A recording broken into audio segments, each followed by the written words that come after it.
This is the Marketing Podcast Network. Welcome to Uncorking a Story, the podcast that introduces you to the rich world of storytellers who share their personal journeys, creative processes, and the stories behind their stories, one conversation at a time. I'm your host, Mike Carlin, and I'm thrilled to be part of your writing journey. If you're an aspiring writer, a literary enthusiast, or simply someone who believes in the transformative power of words, you've come to the right place. Every week, we'll pop the cork on the world of successful storytellers and give you a healthy pour of inspiration, insight, and empowerment. My mission is to help writers like you realize your full potential through the transformative and therapeutic power of writing. Whether you're just starting your literary voyage or looking to refine your craft, I'm here to provide you with the knowledge, inspiration, and encouragement you need to embark on your own storytelling adventure. So, are you ready to uncork your story and let your creativity flow? Uncorking a Story is about to begin. Sit back, relax, and let the transformative magic of storytelling whisk you away. Welcome to Uncorking a Story. Gail Marlene Schwartz is a writer living in Montpelier, Vermont. She is the author of 4 books and is the co-editor of a forthcoming collection of essays about queer moms parenting sons. A writer who seeks and often finds humor, beauty, and meaning in the mundane, Gail writes about parenthood, identity, love, childhood, immigration, social change, health and illness, breaches and repairs, and food. Always food. She joins me today on Uncorking a Story to talk about her life and latest novel, Falling Through the Night. Welcome to Uncorking a Story, Gail. Thank you so much, Mike. It's great to be here. Great to have you here, Gail. I'm curious, where does your story as an author begin? Well, it's a really, really fun question for me because it did not begin well. I believe I was 4 or 5 years old, and I was the identified patient in my family. So I was a tantrumy, highly expressive little being. And my parents decided I needed to go see a counselor, and I didn't like this. And it was this gentleman who was old, and I thought he was ugly, and I hated him. And they would sort of drag me in there, kicking and screaming. And the first time they took me, I remember looking around, and he had one of those easels, those child-sized painting easels. And what I did was I picked it up and I put it down directly in front of my chair so I wouldn't have to look at him. And bless his heart, he was very patient with me. So he continued to ask me the question, so how are you feeling? Which, of course, irked me. I just wanted to rip his friggin' face off. So at one point, he had some art supplies on the side. And I remember I picked up a pad, and I think I was doodling, because this happened over a series of many sessions. It was not just the first one. And he asked me that question again. And I remember taking the pen and writing the word MAD. And then I sort of tossed it under the easel at him. And then he wrote back. And that started our connection. And he stopped talking to me. He would write, we would pass notes underneath the easel. And eventually I came out, and we became friends. And it was actually a wonderful relationship. And I think that was the thing that kind of turned my brain toward writing as a tool for connection. Wow. How old were you at the time? I think I was either 4 or 5 in my mind. I'm not exactly sure, but I was very, very young. It was before I went to kindergarten. Wow. It's note therapy. Yeah, it was funny. I was a bit of a drama queen, but he was great. He just sort of had all the materials, and I sort of gravitated toward what was most natural to me. Wow. All right. So that's kind of where it begins. And then when did you sort of realize that you kind of had a knack for writing? Well, I journaled through most of my childhood and adolescence, and I started writing stories, I think, in my early teens. And I actually had an idea for a novel. I think I was maybe in 8th grade, and I wrote it. And it was about, it's embarrassing, but it's about 2 twin girls who switch places. And of course, Disney copied my idea, and it was so frustrating. It was very silly, but it was 150 pages. So it was a pretty serious endeavor for someone of that age. And I also remember I was a big Peanuts fan, Snoopy and Linus and Charlie Brown. And so that was a big thrill. And my best friend Deborah and I, we wrote, that was my first collaborative writing project. Now I'm realizing that, but we wrote a story using the characters and we sent it off to Charles Schultz.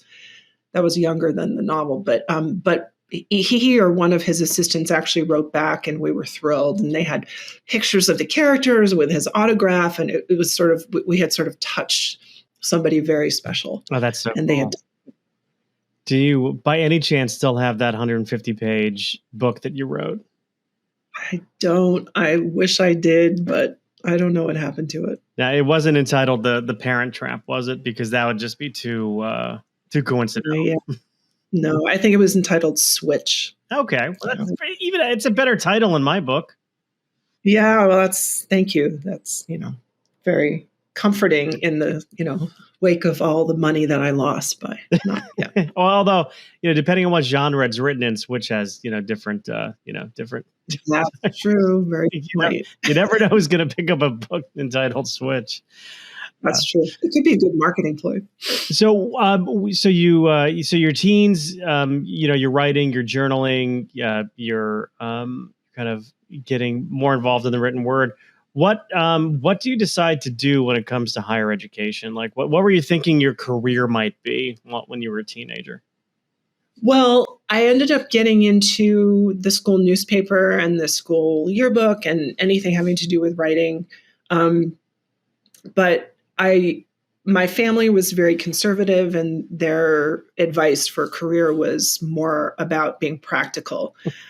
So I had to be practical, and I decided I would major in English because I could still become a lawyer or a teacher if I did that. But I really, really, really wanted to write professionally.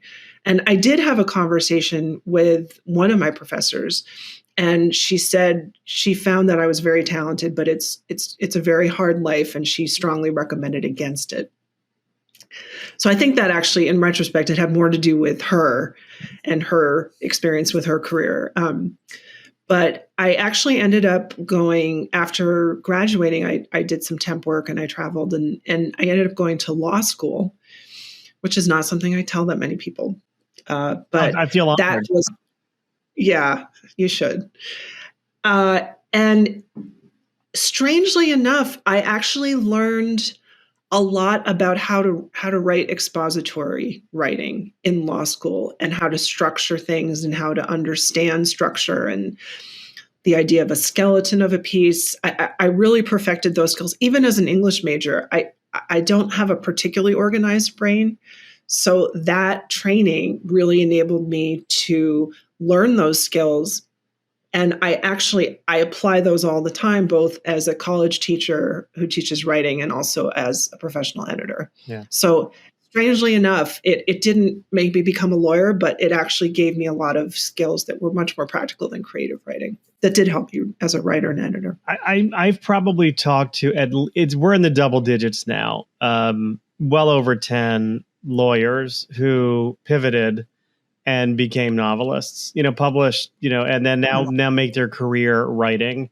Some of them still practice law because, as we know, unless your last name is King or Patterson or Rowling, some of us don't make a big living, off the written word. So they still practice. But I have found there is a huge overlap between creative writing and legal writing, especially people who are structuring arguments to present in front of people. There's definitely overlap there. Yeah. And it certainly helps even outside of the novel writing process, just writing in general, and understanding that where you're coming from is very different than where the reader's coming from. And you really need to put up, flags and structural signposts and all of that definitely came from law school. And it's funny, actually, a classmate of mine became a novelist. So it's just interesting what you're saying, that even just in my small class, there's somebody who I know who she did well. Her name's Rishi Reddy, or it was, I don't know. Did you ever practice law? I worked for legal aid in Burlington, Vermont for, I think, about 18 months under a grant, but I didn't pass the bar, and I ended up deciding I just didn't want to do it. Yeah. So I didn't end up taking the bar a second time. Yeah. So then what did you do after that? After that, what did I do? Well, I was actually doing some theater workshops and teaching piano, because that's another area of interest, which I was told was not very practical. And I was working in the summertime doing camp counseling, and I was an accompanist at a summer camp, and then I was teaching at a private school, teaching private piano lessons, and then also doing after school theater projects. And I teamed up with a man who became my partner later on, and we ran a company and we rewrote plays and produced them. So there was writing in that project as part of, and we were also writing grants and doing funding initiatives and lots of expository writing along with the creative aspect. So I did that for, I don't know, 8 or 9 years, I believe. And that was really a lot of fun. And then I started teaching at the community college where I am now. And I started off as an academic advisor and then started teaching theater. Then they needed a writing instructor. And I was like, oh, I can do that. And that became really a big part of my life pretty quickly.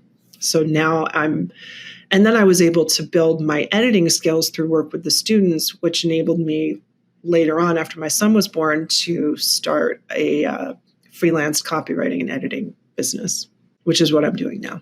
So there you are. So it really is childhood dream kind of come true. Maybe not in a direct line, but certainly, it happened on its terms, and maybe not your terms, but it happened on its terms as life happens with us, right? Yes. Yeah, it's a good description. So tell me about when publishing came into your life, specifically publishing novels. I know we're going to talk about Falling Through the Night, but I know you've written some other things as well. So talk to me about that part of your life.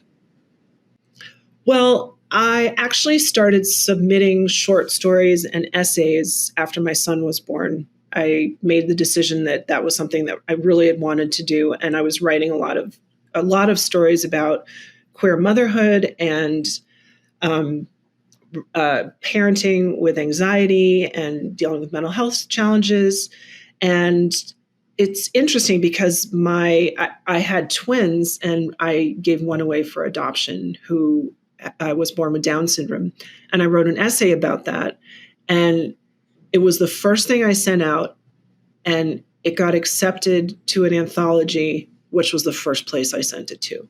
And that's really unheard of. It just doesn't usually happen that way. And they loved it. They sort of fell in love with it. And the editors wrote me this incredibly sort of gushing email. And it was really like all roses. And I just had this sort of idea of, oh, well, that's really easy. And so I just started sending and it did not happen that way every time. But I did publish a bunch of creative nonfiction essays and several short stories to literary journals, both in Canada and the US. And I was thinking, after about 3 or 4 years of having a bunch of stories and essays out there in journals, that it would be great to maybe to put a book together. And the most obvious collection seemed to me to be this collection of stories about queer motherhood and parenting with anxiety. And that actually, before that, let me just backtrack a little bit, because the pandemic happened. And that was actually, ironically, another strange way that the first 3 books that I was involved with publishing came to pass. My ex and I were separated at the time, and she was Canadian, and I was living in Vermont half-time, and we shared a home. And as soon as the pandemic happened, we found out that the border was going to be closing. So I had to make a decision. And we had, at the time, a 9 or 10-year-old. And I decided I was going to go to Canada, because there's no way I didn't want to be without him or have that border issue come between us. So, we were like everybody, we were kind of holed up. And I was in conversation with I was doing some volunteer work for the homeschooling organization. And she mentioned something like, oh, she had a publishing company, and she was saying, yeah, we really want to do some kind of children's book about the pandemic, but I don't know, we just can't really find anyone to write it. And so I said, well, maybe Lucy and I can write it. And she said, really? And I said, yeah, let me talk with her. And, we weren't doing much. I was doing my remote work. Lucy was parenting, and she had been retired at that point. We were lots of hanging out time. So I said, do you want to give it a whirl? And she said, yes. She's a retired librarian. And we did not know what we were doing. It was a high-low chapter book. So this is for a very specific young audience of readers who are struggling with learning to read. So it was a bit specialized. And we just sort of said yes, took it on. And we had a great collaborative process with Noémie Berlus and facile à lire, which in French means easy to read. And then I was on the phone with another contact. It's just funny because, again, nobody has stories like this. I don't know how it happened. It was really coincidental. So this was a woman who I had published a short story with several years before. And I think I was submitting my novel to her at the time. And so we were on the phone, and it didn't end up working for one reason or another. And she said, yeah, we're really looking to publish some children's books. And, we're having trouble finding LGBTQ authors who want to tackle, those issues, but from a children's perspective. Do you know anyone? And I said, well, Lucy and I are working on this high-low chapter book for facile à lire. What do you think? And she said, send us some proposals. So we sent some proposals, and they actually wanted 2.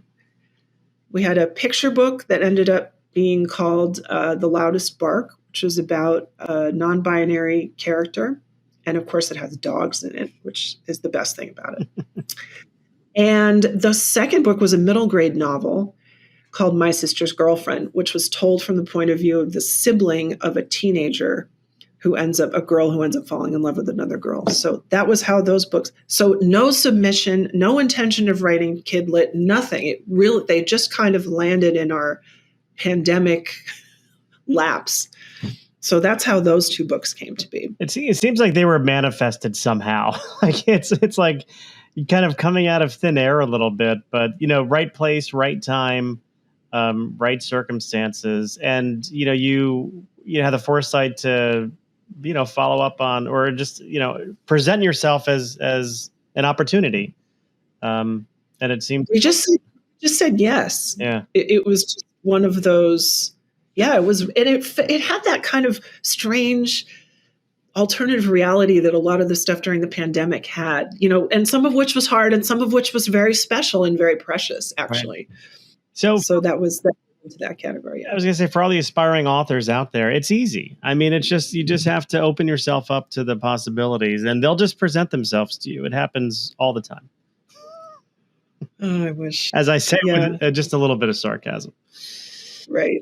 But I do think the more people that you know, and the more, like, I was doing a lot of volunteer work at the time, and that was how I knew Noémie. We knew each other from homeschooling, but I was volunteering for that organization, doing copy editing, copywriting for them. So I do think if you're out there, you're volunteering, you're mixing with people who are other writers and editors and publishers, and again, not in a manipulative, leechy kind of way, but just in a genuine, like, I love doing this, and here I am, and I do think that things come up and interesting opportunities do present themselves. Well, I think that's an important point to make. I mean, a lot of people think that writing, and to some extent, sometimes writing is, people holed up in a cabin in the woods or doing something solitary, but there is that aspect to it of networking and being out there and being part of the community. And I think maybe that's it, being part of it, the writing and publishing community, and getting yourself out there and getting yourself in front of people is a big part of it. It's not just about the talent you have. It's about how do you get out there and meet people and network and have these opportunities, come to you. Because if you're just sitting in your in your home and not doing anything. You might have all the talent in the world, but that doesn't guarantee that anyone's gonna to see what you've got. So, and it's hard because it's really a different skill set, and I happen to be fairly extroverted, and it's still hard for me. Oh, sure. And then there's this whole thing of building a platform, and it's a huge task. But again, if you just think about it in terms of, what do I love to do? How do I want to share my skills? How do I want to, build community in a way that's natural, organic, authentic?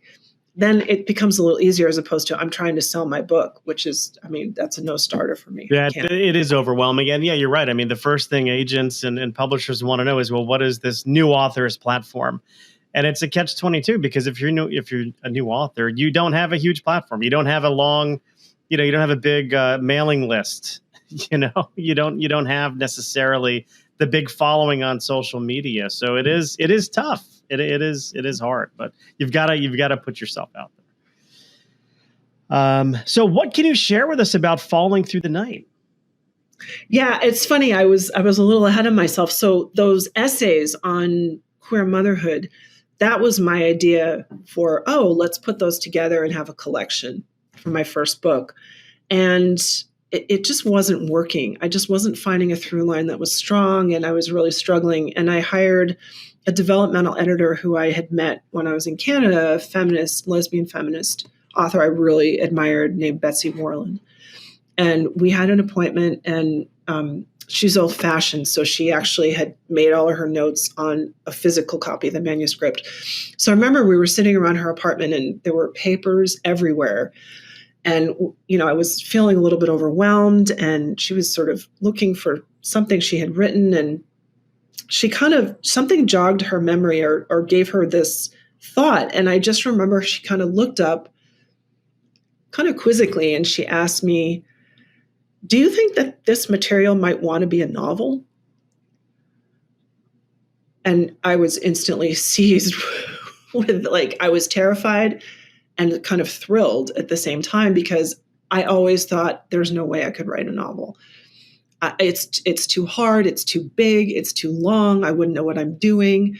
That's what real writers do. I mean, every single insecurity that could possibly exist was in my body at that moment. But it was really the right question, because that was what jump-started the process and made it make sense. And part of it was, I just wasn't that interested in myself as a topic. But the idea of taking some of these experiences and kind of placing them as a structure on a fictional character, and then developing that character in her world, that was thrilling. So yeah, and then 8 years later. 8 short years. Yeah. How did you, overcome that initial reaction of, I can't write a novel? It's too big. There's too much work. How did you sort of overcome that? When you really started to take this, seriously? It's a really good question, Mike. There's part of me that's a little bit reckless, I guess would be the word, where if something resonates strongly enough in me, even my insecurities just aren't strong enough to prevent me from saying yes. I think that's something I learned from theater, the power of saying yes. There's this thing when you do improvisation, you're supposed to say yes. So if someone brings an element into the scene, like somebody says, "Oh, this is my pet bird," you can't say, "What pet bird?" Right. Because, it can't be seen. So you have to integrate it. So that there's something about that philosophy that I take to heart in my life, and it does not always serve me well. But in this particular situation, it did. It served me very well, because it just seemed so perfect. Like, I knew intuitively that there was, and I didn't know I was going to publish it. I didn't know it was going to come out well, but I knew I wanted to try. I was excited enough about the idea. So it was just sort of following that intuition and passion. And there were many points along the way where I was like, oh, this sucks. I can't do it. Like, it's too hard. It's not making sense. It's too complicated. I can't make all the points, all the things added up. I just felt so inept at certain points along the way. But again, that idea that there was still something, my characters were so exciting. I loved them. I loved them from the beginning, all of them. As soon as they popped into the manuscript, I just would fall in love with them. And I kind of didn't want to like let them down. You're right. That's interesting. You're not not wanting to let those characters down. It's sort of some kind of motivation to keep going when when your mood is getting a little dark, or when you're questioning your abilities. And I imagine there's a lot of readers out there who are happy you didn't let those characters down. I'm thinking about, you saying, the person saying, would this want to be a novel?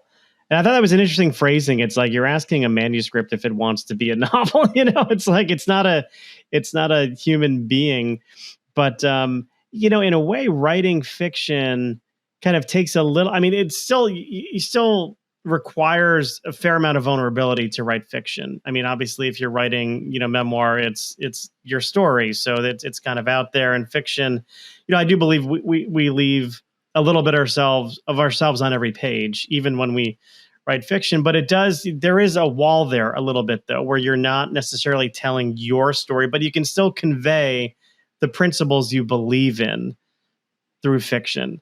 Do you feel like you've done that through Falling Through the Night, where you're able to sort of, use it as sort of a way of kind of expressing your beliefs and your worldview? I would say yes. I think one of the things that I've found in my own life is that being close to people and having genuinely close, healthy connections, it's like the soil that allows plants to grow. Like the growth and the development of a person is sort of inevitable if you have those connections. It's very natural. And I was very interested in how this idea of chosen family could be that kind of soil. That's how it's been for me. And that's definitely how it is for my main character, Audrey. Mm-hmm. And she's a different generation than I am. I was curious about that too. I think the social relationship to mental health has changed a lot. I'm in my late 50s.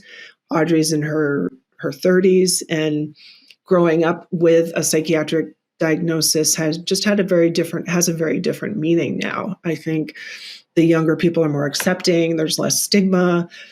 It's also a little bit more medicalized.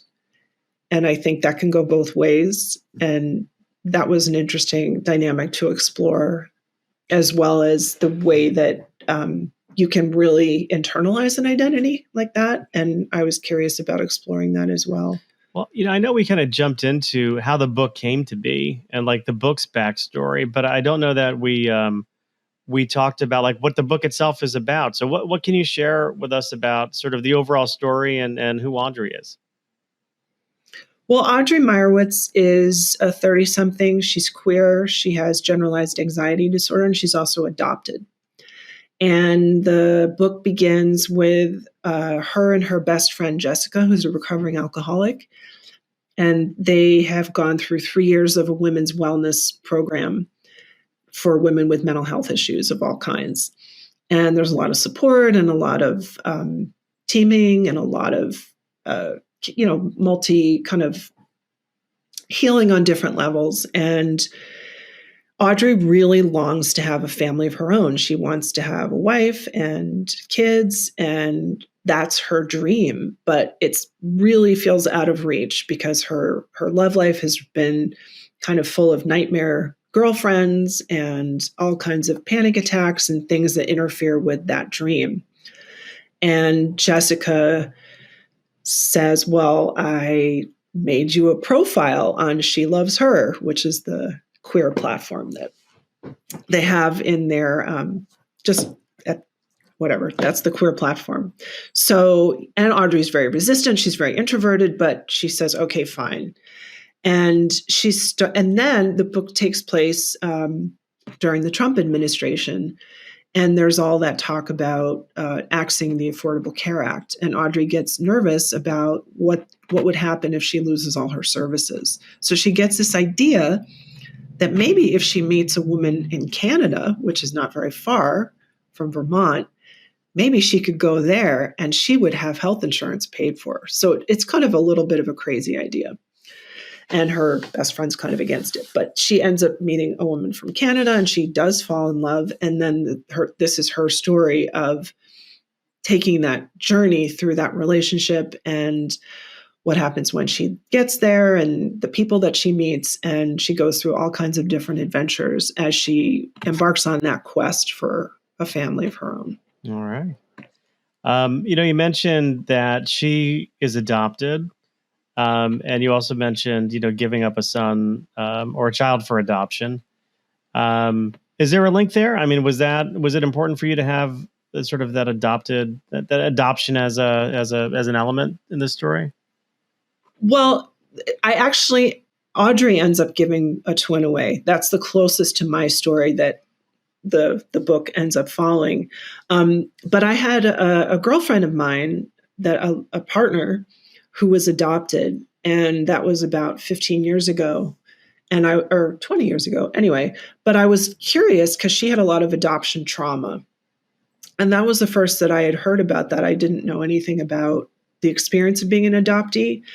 And I thought that it would be very interesting if I made that part of Audrey's experience of giving the twin away that had Down syndrome, and how that ultimately connects back to some questions about her birth story. And that's a big part of the plot. So it is connected. Yeah. Yeah. And it kind of makes it, authentic in a way, because, it's something that you've experienced, and yeah, that's wild.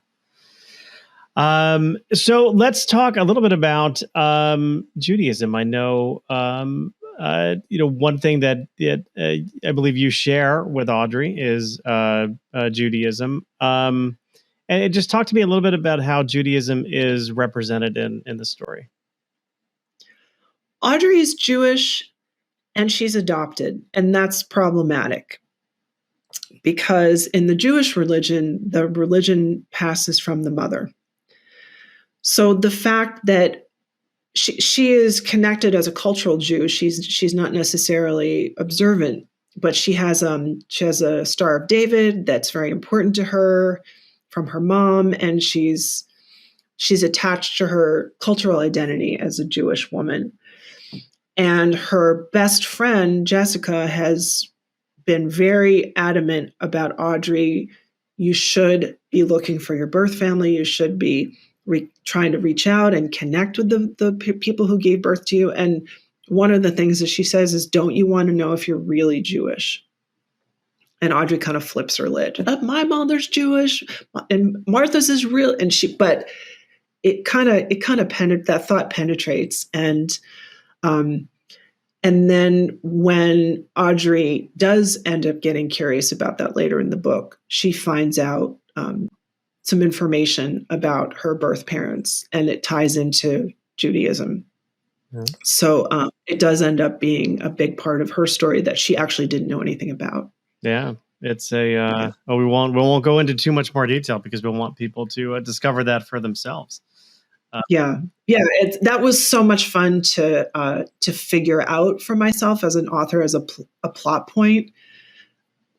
Again, because I was thinking about that idea and how, because I don't ascribe to that belief. I feel like if you're Jewish, however you got there, that's up to you to decide. But it is a big thing in the religion, and I was curious about how those, I don't know, mythologies, not quite the right word, but how those elements of culture can work on a person and make them question, well, am I really Jewish? And what does that mean?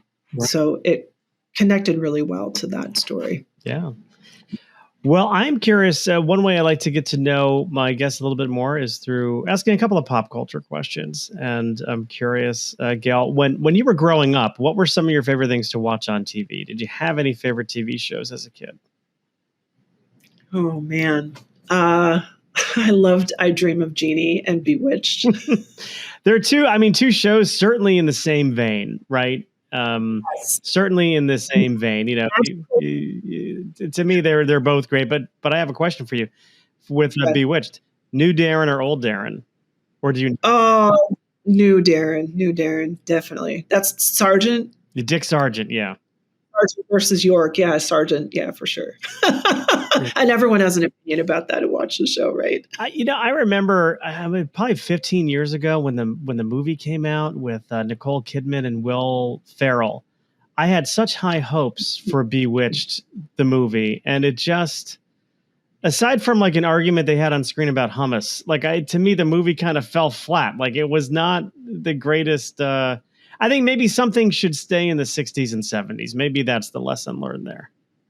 It's totally of its time. I didn't even know there was a movie. Oh yeah, it was Will Ferrell and Nicole Kidman, and it's got a couple laughs, but I expected a tad more from it. Then again, I expected a tad more from the Chips movie that came out about 5 or 6 years ago, and and I love Dax Shepard, but it lost something. The campiness of Ponch and John and from the 70s and early 80s. I don't know. Context is everything. It really is. It really is. How about music? What did you like listening to growing up? What did I like? I love Broadway musicals. That was my favorite thing. So like the music from Pippin, Fiddler on the Roof, Godspell, even some of the old ones, South Pacific, Sound of Music. Any musical, I would listen to the records over and over. I'd memorize all the words. I'd get my Coke can microphone and pretend that I was the lead and belting them out. Now, the big question, somewhat inappropriate perhaps, is did you walk around singing "I'm going to wash that man right out of my hair" from South Pacific around your house, or did you change the lyrics at some point? Yeah, I think that didn't resonate very well. maybe not. I remember I was in a production. I think I was backstage running the lighting or sound. I can't remember, for my high school's production of South Pacific. So those numbers are still in my head. Still stuck in my head. Can't get them out. No, I can't wash them out of my hair. Terrible. How about biggest things you've learned about yourself, as a writer through writing? What are any big insights you've come to about yourself? It's a good one. I think the biggest surprise is that I'm so much more capable than I thought I was. And I think a lot of that is patience. I think I don't think of myself as a patient person, and a lot of the time I'm not. But I think I have a patience for a very long process and the willpower to just continue sitting down and meeting the manuscript on its own terms and taking a little bit at a time. And it was a surprise, the fact that I can pick this up and say, I wrote this. This is my book with my name on it. Like it still stuns me. It's still really shocking. But a lot of that is just, again, I never thought I would have the patience. And then part of me also just doubted that I had the skill. And apparently someone thought I did. Now I have to ask, because I'm sure there's a lot of people listening who doubt their own skills and abilities to put pen to paper and bring it out into the world. What advice would you give them? If they're feeling a little bit down and if the wind's out of their sails, how would you put wind back in their sails? Well, something I love is the story of J.K. Rowling, and that she submitted, 12 times before she got a publishing deal. I just think knowing that even the most famous and lucrative writers with the best careers, they've struggled and they've had those confidence issues and they haven't had things go their way and they've had people be very discouraging to them. And I think if you keep your eye on your work and keeping track of your small wins, that's something I always tell my students, your small wins, we are not trained to do that in our lives. We're trained to honor the big stuff, but I sat and I met my writing commitments this week, 2 out of 3 days. Celebrate that, especially if it's better than you did the week before. and just take those small steps, one step, and to love the process. If you love the process, you will learn and you'll grow. And it's an exciting thing. It's an exciting thing to engage in, to be a writer, even if you never make a cent out of it. Just meeting other writers and talking about work and immersing yourself in stories. It's thrilling. I love this notion of keeping track of small wins. And it brings me to like my Apple Watch, right? Which tells me every day if I close my rings. So I have, my exercise ring, whatever it is, 45 minutes a day, standing, at least once every 12 hours. And then I think there's calorie burning or whatever. So I set those every day, and the watch judges me at the end of the day and says, hey, you didn't hit this goal, Mike, stand more or whatever. But we can, just as we set these sort of movement goals through these devices, we could set writing goals too, X number of words a day or a week or X number of pages or whatever it is. I think that's great. And that sort of holds you accountable to the action. And I think going along with that is to not do it alone, to do it with other people in some way. Like I'm a member of Inked Voices, which is an online writing community. And there's just so many different ways that you can, even just checking in with someone or doing a write-in, where you just are on Zoom and there's a bunch of people writing and you don't even talk about what you wrote. It's just a way to keep accountable. I think if you're connected with other people who are doing it, it's more likely you'll do it yourself, and it's going to be more fun. Yeah, I love it. I love that. And Inked Voices, by the way, could also be, a group of heavily tattooed writers. I mean, that it could be. You never know. Like, it might end up being that. Actually, they're having an in-person writing retreat. It's the first time I will have met several people that I've known online for many years. And maybe we'll all go get tattoos. Or now that you're seeing them from more than just like the neck up, you might find that they all have sleeves, like tattooed sleeves. They might be heavily tattooed and you just never knew it. That's it. I got to catch up. It could happen. I don't have my final one for you is if you could go back in time and whisper some words of advice into the younger Gail. Maybe it's that that 4-year-old Gail who is passing notes to her therapist under an easel. What would you tell your younger self? I would tell her that she's very lovable. In spite of what she's learning in her family, she's very lovable. I'm going to reinforce that there's a worth there. Yeah, for sure. All right. Give her a big hug. And that someday she will be able to have animals in her life. Now, how many animals do you have? I mean, we've seen one cat go by, but... I just have a kitty cat, but I've had different cats and dogs in my life, and it's been a total joy. I was a big animal lover as a child, but that just wasn't part of our family. It's the only love you can buy is an animal, I think. A pet is what I like to say anyway.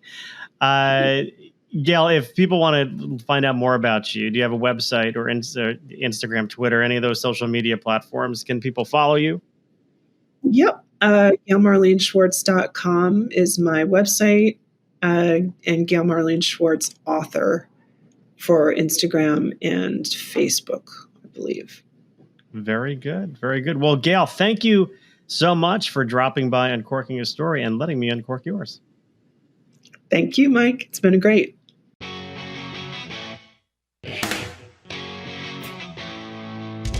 Thanks for listening to Uncorking a Story. If you'd like more information about today's guest or to find out more about Mike, go to uncorkingastory.com. If you enjoyed the show, please subscribe, rate, and review us at Apple Podcasts, Spotify, or wherever you get your podcasts. Tune in every week to hear Mike Carlin uncork a new story.